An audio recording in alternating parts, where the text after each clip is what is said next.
Hi everyone, स्वागत है आपका अपना पसंदीदा चैनल विद्या गुरुकुल परिवार में। तो बच्चों, आज का जो सेशन लाए हैं इंग्लिश स्पोकन का पहला क्लास। क्योंकि इंग्लिश स्पोकन जो है कोई टीचर बताते हैं कि हम 90 दिन में ख़त्म कर सकते हैं, हम 60 दिन में ख़त्म कर देंगे। बट जो बेसिक नॉलेज होना चाहिए वो कंप्लीट नहीं कर पाते हैं। जो नॉर्मल बच्चे हैं, जो हिंदी मीडियम नॉर्मल बच्चे हैं, उसको समझने में काफ़ी कठिनाई होता है। तो इसी चीज़ को हम देखते हुए हम जो लाए हैं सेशन को, इंग्लिश स्पोकन का पहला क्लास हम जो स्टार्ट करने जा रहे हैं।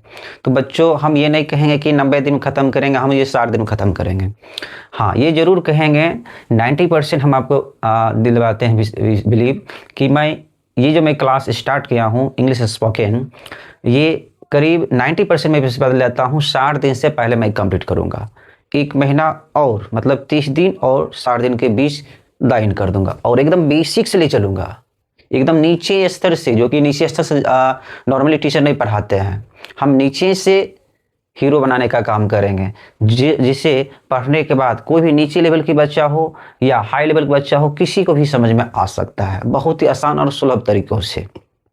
तो उम्मीद करते हैं इस वीडियो के अंत तक देखें। और अब रही बात, चूँकि हम अब समझे जो कि हम जो जहाँ 90 दिन ख़त्म होता है वो मैं 60 दिन कंप्लीट करता है इंग्लिश स्पोकन, वो मैं 60 दिन से पहले ही ख़त्म करने का मेरा प्लानिंग हो रही है। इसका मतलब कहीं ना कहीं हम उस मुद्दे की चर्चा करेंगे जो आपके लिए नेसेसरी ही है, एकदम 100% नेसेसरी है। और कहीं देखिएगा ना, 15 से 20 क्लास के बाद आपको भी ऐसा फील होने लगेगा कि अब मैं नॉर्मली इंग्लिश बोल सकता हूँ। ठीक है, इंग्लिश स्पोकन बोलने का या इंग्लिश में एसपी देने का मात्र 3 चीज़ है, मात्र 3 फंडा है। पहला फंडा है आपको बेसिक ग्रामर का नॉलेज होना चाहिए, उसके बाद वर्ड स्टॉक, थर्ड उसके बाद थिंकिंग। थिंकिंग क्या है कि आज जैसे थिंकिंग किसी भी चीज़ को डेली लाइफ में आप कहीं भी बैठे हैं, कहीं भी कुछ काम कर रहे हैं, किसी को कुछ बोल रहे हैं, जैसे मुझे 1 गिलास पानी लाइए, तो वहाँ उस टाइम इसको इंग्लिश में इस्तेमाल करना सोचिए कि इंग्लिश में उस वर्ड को कैसे बोलेंगे, उस सेंटेंस को कैसे बोलेंगे। ठीक है, इंग्लिश में कहीं कैसे बात, इंग्लिश स्मरण कीजिए। थिंकिंग करने से कुछ न कुछ रिजल्ट आएगा। मानते हैं कि आपसे फर्स्ट टाइम आपसे कुछ गलतियां होगी, कुछ एरर होगी, लेकिन धीरे धीरे क्या होता है, सारा इंप्रूव होने लगता है। तो उम्मीद कर रहे हैं आप जरूर समझ रहे होंगे। इसलिए मेरा पहला क्लास है, इसमें जरूर जुड़ें। जो भी देख रहे हैं शेयर करें, लाइक जरूर करें। और कंप्लीट कोर्स करवाने का मैं वादा ले रहा हूँ, मैं कंप्लीट कोर्स करवाऊँगा, उतना जरूर करवा दूँगा जिससे आप इंग्लिश आसानी से समझ सकते हैं और बोल सकते हैं। तो उम्मीद करते हैं हर एक सेशन को देखें। ठीक है, तो अब चलते हैं क्लास की तरफ। जैसे कि आप यहाँ देख रहे हैं सब्जेक्ट वर्ब। तो बच्चों, यहाँ जो है मैंने क्या बोला, जहाँ 90 और 60 दिन कंप्लीट करता है, मैं उससे भी कम टाइम में ख़त्म करूँगा और मैं उस मुद्दे की बात करूँगा जो यहाँ के लिए नेसेसरी है। ठीक है, तो चूँकि यहाँ देखिए सब्जेक्ट और वर्ब, क्योंकि आप कुछ भी सोचिए, कुछ भी पढ़िए, कहीं भी देखिएगा सब्जेक्ट और वर्ब, इसके बिना कोई आप नहीं कुछ सोच सकते हैं, नहीं कुछ आप पढ़ सकते हैं। क्योंकि जहाँ कुछ भी पढ़िएगा वहाँ सब्जेक्ट इस्तेमाल जरूर होगा और वहाँ वर्ब इस्तेमाल जरूर होगा। क्योंकि सेंटेंस यानी वाक्य की जो बनावट होती है, बिना सब्जेक्ट और वर्ब की बनावट नहीं होती है। जैसे हम बोलते हैं हिंदी में, वह अच्छा है, वह अच्छा है, वह गरीब है, आप कहाँ हैं। तो यहाँ आप कहाँ है, वह अच्छा है, यहाँ क्या है, आप सब्जेक्ट है, हैं क्या है, वर्ब है। मतलब कुछ भी आप सोच रहे हैं, कुछ भी आप पढ़ रहे हैं, तो बिना सब्जेक्ट और वर्ब के बिना कोई वाक्य, कोई सेंटेंस नहीं बन पाता है। तो बच्चों, इसी चीज को देखते हुए मैं सेंटेंस में जो चीज़ की ज़रूरत होती है उसी चीज़ का एक्सप्लेनेशन मैं यहाँ कर रहा हूँ। तो उम्मीद करते हैं अंत तक देखें और इसे एक नोट बना लें, क्योंकि नोट बनाने के बाद ही आपको पता चलेगा। सीरियल वाइज क्लास करवाएंगे हम और डीला 15 से 20 दिन के बाद 100%, या मैं 100% गारंटी दिलवाता हूँ, लमसम आप बोलना स्टार्ट कर सकते हैं। ठीक है, तो अब स्टार्ट करते हैं। जैसे कि यहाँ देख रहे हैं आई का मतलब क्या होता है, मैं, मुझे। हम समझते हैं, बहुत बच्चे को याद भी होगा, खैर कोई दिक्कत नहीं। अब इसे फिर भी देखें, अंत तक देखें, क्योंकि यहाँ वर्ब का भी समावेश किए हैं और इसका मैं इस्तेमाल करना भी सिखाऊंगा। ठीक है, इसलिए ज़रूर देखें। आई का मतलब होता है मैं, मुझे। वी का मतलब होता है हमें, हम लोग। और यू का मतलब होता है तुम, आप, तुम लोग, आप लोग। ठीक है, ही का मतलब होता है, ही का मतलब वह और लड़का रहे तब। सी का मतलब होता है वह, लड़की रहे तब। दे का मतलब होता है वे लोग। दोज का मतलब होता है वे सब, वे। तो बच्चों यहाँ बहुत सारे बच्चे कन्फ्यूज होता है, कन्फ्यूज क्या होता है यहाँ पे, वे लोग वे सब लगता है दोनों एक ही है, बट यहाँ दोनों अलग है। दे का मतलब वे लोग रहे तो दे का इस्तेमाल करेंगे, वे सब या वे रहेगा तो दोज का इस्तेमाल करेंगे, ठीक है। डिज का मतलब होता है ये सब, ये। THIS दिस का मतलब होता है या। THAT डैट मतलब होता है वाह, ठीक है। और यहाँ देखिए भर्ब जैसे आप लास्ट में था, थे, थी, बनूंगा, बनूंगी, रहूंगा, रहूंगी, पास में था, पास में रखता हूँ, ऐसा जो लास्ट में वर्ड दिखता है वो सभी भर्ब होती है, ठीक है। तो अब रही बात उसी का मैं इंग्लिश यहाँ लिखा हूँ। एम का मतलब होता है हूँ, और आर का मतलब होता है हो, और वाज का मतलब होता है था, थी, WERE का मतलब होता है थे, और SSALLBE यानी शैल बी का मतलब होता है बनूंगा, बनूंगी, रहूंगा, रहूंगी। सब मीनिंग एक ही, सब मीनिंग होता है। सेम मीनिंग होता है विल बी। बच्चों शैल बी और विल बी दोनों का मीनिंग क्या होता है, सेम होता है, बट इसका जो इस्तेमाल होता है अलग अलग होता है। मैं वही इस्तेमाल बताऊंगा, कहाँ शैल बी का यूज करेंगे, कहाँ विल बी का इस्तेमाल करेंगे। जैसे अब नेक्स्ट HAS हैज मतलब होता है रखता हूँ, रखते हो, पास में है, ठीक। सेम सेंस होता है हैव का, हैज, हैव। जिस प्रकार शैल बी, विल बी का मतलब दोनों सेम होता है, बनूंगा, बनूंगी, रहूंगा, रहूंगी, उसी तरह हैज और हैव का मतलब भी सेम होता है, रखता हूँ, रखते हो, पास में है। जैसे बोलते मेरे पास कलम है, बच्चों तो मेरे पास कलम यहाँ यदि मैं है तो लिखूंगा आई एम या आई इज अ पेन, तो गलत है, क्योंकि पास में है। पास का सेंस जब रहता है वहाँ हैज या तो हैव का इस्तेमाल करेंगे, ठीक है। तो मेरे पास कलम है तो पास, तो आई हैव ए पेन, ठीक है। तो अब चलते हैं नेक्स्ट की तरफ। जैसे HAD हैड रखता था, रखते थे, पास में था। तो कहीं कहीं हैज, हैव, हैड सबका मतलब सेम होता है, बट यही अंतर है कि हैज और हैव का इस्तेमाल करते हैं प्रेजेंट टाइम में, और पास्ट में भूतकाल जब रहेगा वहाँ इकलौता हैड होता है, वहाँ इस्तेमाल करेंगे हैड का। आप कैसे इस्तेमाल करेंगे बच्चों, तो प्रयास कर रहा हूँ मैं इसी वीडियो में कंप्लीट कर दूंगा इसका, या इसमें यदि इनकम्प्लीट होगा तो इसके नेक्स्ट वीडियो में कंप्लीट करूंगा इसको, ठीक है। लेकिन प्रयास मेरा रहेगा इसी में कंप्लीट कर दे, ठीक। उसके बाद आता है shall have, will have. Shall have, will have दोनों का मतलब क्या होता है, सेम होता है, रखता होगा, पास में होगा, ठीक है। तो सेम ही मीनिंग हो रहा है। जैसे मेरे पास एक कार होगा तो उस कंडीशन हम करेंगे या तो शैल हैव का इस्तेमाल या तो विल हैव। तो ऐसे भी बच्चों अब याद रखिएगा, जैसे हमने शैल बी, विल बी और शैल हैव, विल हैव। यदि आपको शैल बी का इस्तेमाल करना आ गया, कहाँ शैल बी लगाएंगे और कहाँ विल बी, तो ये भी आपका कंप्लीट हो गया, ठीक है। तो यही मैं बता देता हूँ, शैल बी का इस्तेमाल जो मैं करूँगा तो आई और वी के साथ, किसके साथ करेंगे, आई और वी के साथ, किसके साथ, आई और वी के साथ किसका इस्तेमाल करेंगे, शैल बी का, वही या उसके शैल हैव का, जो भी बोलिए। और बाकी जो सब्जेक्ट बच जाता है, जैसे यहीं देखिए आई और वी ये रहेगा तो शैल बी का इस्तेमाल कर देंगे, और जो सब्जेक्ट बच जाता है वहाँ किसका इस्तेमाल करेंगे, विल हैव या विल बी का। तो उम्मीद करते हैं आप समझ गए होंगे, ठीक। अब आगे एक्सप्लेनेशन करने से पहले, क्योंकि मैं कुछ सेंटेंस की प्रैक्टिस करवाऊंगा, उससे पहले आप इसे वीडियो को पॉज करें, बढ़िया से नोट कर लें। अब फिर इसके बाद मैं स्टार्ट करूंगा, ठीक है।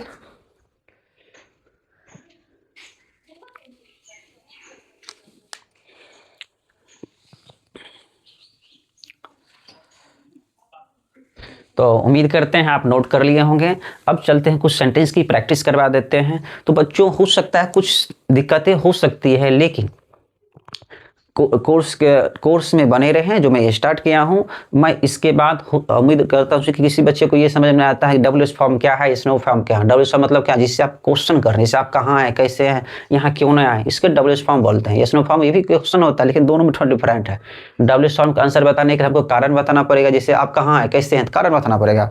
मैं इसलिए यहाँ नहीं आया हूँ, मैं इसलिए वहाँ नहीं गए हैं, कारण हो गया। तो इसको बोलते हैं WH फॉर्म, मतलब कब, कैसे, कहाँ, इसका इस्तेमाल होता है।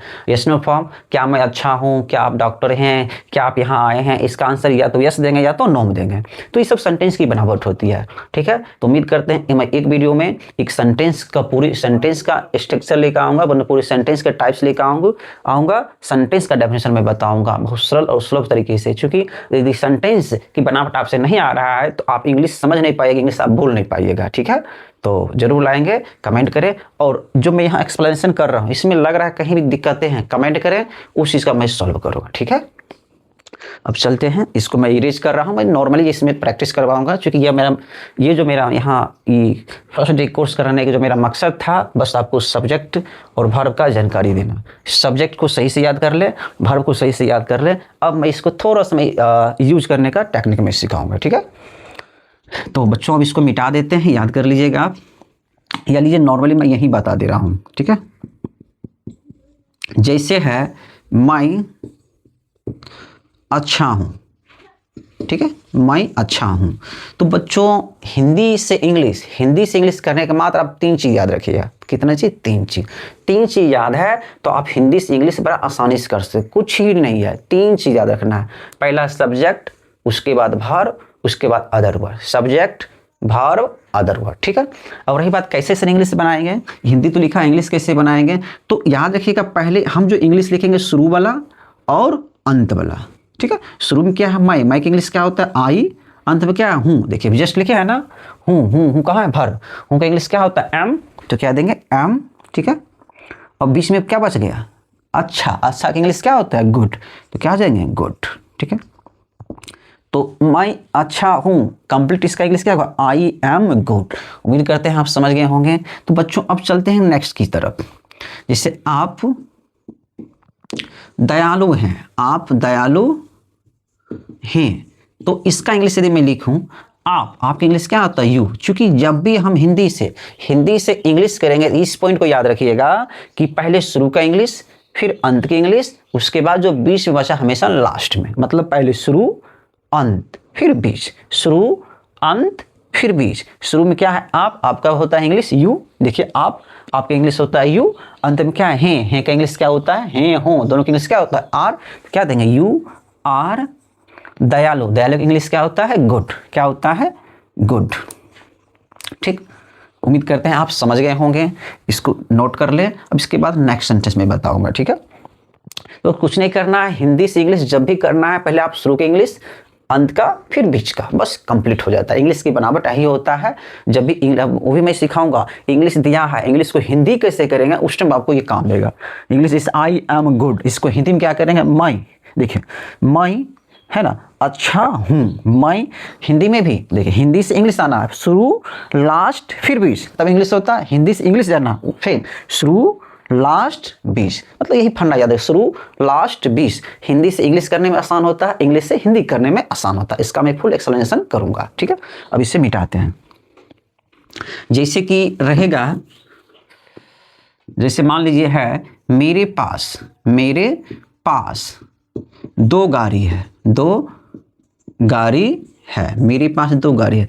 तो मेरे, तो बच्चों होता है क्या है, मेरे के इंग्लिश बच्चों के मन में आता है माय, MY, माय आता है। लेकिन बट मेरे जब शुरू में रहे, इसके बाद कोई संज्ञा नहीं रहे, नाउन नहीं रहे, तो मेरे का इंग्लिश भी आई ही होता है। क्या होता है? मेरे का इंग्लिश आई होता है। तो क्या देंगे? आई। पहले शुरू की इंग्लिश दे दिए। अब लास्ट में क्या है? पास का सेंस हो गया है कि इंग्लिश इज मत डालिएगा, क्योंकि यहाँ पास का सेंस आ रहा है। तो पास है, यहाँ से यहाँ पास है, दोनों का सेंस एक ही होता है। पास है, देखिए पास में है, रखता हूँ, है या तो है, ठीक है। तो बच्चों अब जो है, अब रही बात कहाँ सर, अब क्या करें, कहाँ हैज कहाँ हैव लगाएंगे, तो आप याद रखिएगा ही see it, he see it. ही मतलब क्या है? देखिए ध्यान दीजिएगा, ही सी इट, जैसे ही सी इट, सॉरी इट का मैं मतलब यहाँ नहीं लिखा हूँ, इट, ठीक है। इट मतलब होता है या, ही सी इट, ठीक। और नाम, ही सी इट नाम रहेगा तो हैज की इस्तेमाल करेंगे। किसका इस्तेमाल करेंगे? हैज का। और बाकी का जो भी सब्जेक्ट रहेगा वहाँ हैव का, क्या करेंगे? हैव का। मैं फिर से रिपीट करता हूँ, ही सी इट या नाम रहेगा तो हैज का इस्तेमाल करेंगे। कब? जब इसका सेंस रहेगा तब। और बाकी जो सब्जेक्ट बचेगा उसके साथ हैव का इस्तेमाल करेंगे। उम्मीद करते हैं आप समझ गए होंगे। और समझने में थोड़ा सा दिक्कतें हो रही, कमेंट करें और वीडियो को थोड़ा आगे पीछे पॉज करके देखें, तो 90% हमको लगता है आप सीख जाइएगा, ठीक है। अब चलते, जैसे मेरे पास 2 गाड़ियां हैं, तो ही सीट में मैच नहीं किया, मतलब इसके अलावा सब्जेक्ट मैच कर रहा है, तो किसका इस्तेमाल करेंगे? हैव का। तो क्या देंगे? आई हैव 2 गाड़ी है, तो 2 गाड़ी की इंग्लिश क्या होता है? हैंड्स। ऐसा लगा देंगे क्योंकि प्लूरल बनेगा, बहुवचन बनेगा, ठीक है। आप समझ गए होंगे। जैसे है राम के पास, राम एक कलम रखता है, राम एक कलम रखता है, तो राम एक कलम रखता है, तो राम, ठीक है, एक, अब रही सॉरी रखता है, मैंने क्या बोले प्रभार, राम पहले शुरू फिर अंत, रखता है सेंस आ गया तो वही रखता है ना, हैज या तो हैव। अब जस्ट मैंने बताया ही सी इट, कोई नाम रहेगा तो हैज, बाकी के साथ हैव। तो नाम आ गया, नाम के साथ क्या लगाएंगे, हैज, हैज का इस्तेमाल होगा, यानी राम हैज ए, कलम का इंग्लिश क्या होता है, पेन। उम्मीद करते हैं आप समझ गए होंगे। जैसे रहता मैं डॉक्टर बनूंगी, अब देखिए इसको मिटा दें, तो उम्मीद करते हैं आप हैज और हैव के इस्तेमाल सीख गए होंगे। तो बच्चों इसी ढंग का इस्तेमाल होता है सेल हैव और विल हैव में। जैसे रहता मैं कार रखूंगा, आई रखूंगा सेल हैव या तो विल हैव, आगे की लग गया सेल हैव या तो विल हैव। तो मैं चूंकि आई, अब रही बात सेल का इस्तेमाल कहाँ करेंगे, तो मैंने एक्सप्लेनेशन यहाँ भी किया, आई और वी रहेगा तो सेल, मैं एक कार रखूंगा, यहाँ बनूंगी का सेंस है, रखूंगा का सेंस नीचे है, यानी सेल हैव या तो विल हैव। तो मैं कार रखूंगा, आई विल हैव क्या देंगे, सॉरी आई एक साथ सेल है ना, आई विल सेल, तो आई सेल हैव ए कार। मेरे पास गाड़ियां होगी, बनूंगा रखूंगा, मतलब पास में होने का सेंस है, वहां सेल हैव या तो विल हैव इस्तेमाल करेंगे। आई और वी रहेगा तो सेल हैव, बाकी के साथ रहेगा तो विल हैव। तो मेरे पास गाड़ियां होगी, तो आई सेल हैव एक गाड़ियां, एक से अधिक गाड़ी है, तो आई सेल हैव कार्स। तो उम्मीद करते हैं आप इस सब कुछ समझ गए होंगे। तो बच्चों इसका प्रैक्टिस करें, मैंने कहा सेल हैव का इस्तेमाल, विल हैव कहाँ इस्तेमाल का मैंने बता दिया, इसको प्रैक्टिस करें, 20 से 30 सेंटेंस बनाएं, जरूर आप समझिएगा, ठीक है। अब चलते हैं, जैसे वो इसी टाइप से वाज वेयर इस सब का सेंस होता है, ठीक है।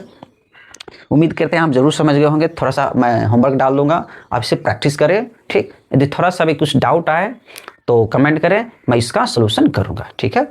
अब इसके बाद होमवर्क डालने के बाद मैं नेक्स्ट वीडियो में, तो ये हो सकता है इसी से कुछ रिलेटेड कुछ लॉन्ग टॉपिक, ठीक, उसके बाद मैं क्वेश्चन और जैसे सेंटेंस की बनावट, सेंटेंस क्या है, जैसे है ना, जैसे इसका मैं सिंपल बताया, राम एक कलम रखता है, तो इसका इंग्लिश बनेगा राम कलम रखता है, क्या राम के पास कलम है, क्या आप डॉक्टर बनेंगे, आप कहाँ जा रहे हैं, आपका घर कहाँ है, ये इंट्रोगेटिव हो रहा है, सेंटेंस की बनावट अलग अलग हो रहा है, ठीक है। तो मैं इसकी उम्मीद करता हूँ मैं इसी का एक कंप्लीट वीडियो लाऊंगा, बहुत कम टाइम में उसे सॉल्व करूँगा, ठीक है। तो होमवर्क मैं लिख दे रहा हूँ, आप इसे जरूर प्रैक्टिस कर लें।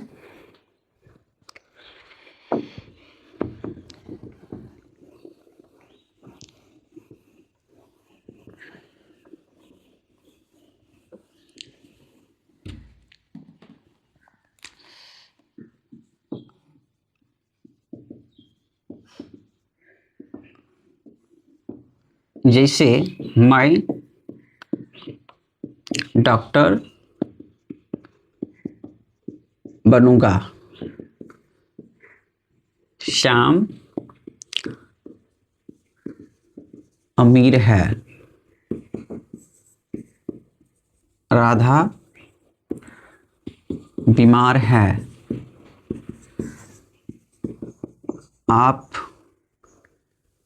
आपको 2 गाड़ियां होगी, उसके पास 4 कलमें हैं, ठीक। आप दयालु थे, वे लोग के पास लाल कलम होगा, ठीक। हम लोग तैयार रहेंगे,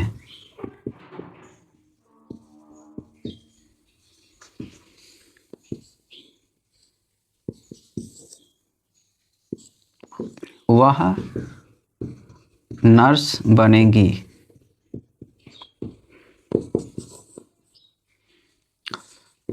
वह एक लड़का है, ठीक है। जो भी दिए बच्चों बहुत नॉर्मली सेंटेंस दिए हैं, आप इससे प्रैक्टिस करें और इससे रिलेटेड आप 20 से 30 और प्रैक्टिस कर ले, जिससे आसानी लगे समझने में। तो भार्ब और जो सब्जेक्ट मैंने दिया था उसे ज़रूर याद कर लें। अब मिलते हैं नेक्स्ट सेशन में, मतलब नेक्स्ट क्लास में, जो एक नया टॉपिक लेकर आएंगे जो आपके लिए बहुत हेल्पफुल होगा। तो बच्चों, यदि किसी भी समझने में कहीं दिक्कत आए, कोई त्रुटि लगे तो आप कमेंट करें, मैं उसका सलूशन करूँगा। ठीक, अब मिलते हैं नेक्स्ट वीडियो में, नेक्स्ट क्लास में। इसे ज़रूर लाइक एंड सब्सक्राइब ज़रूर करें, शेयर करें। ठीक बच्चों, थैंक यू।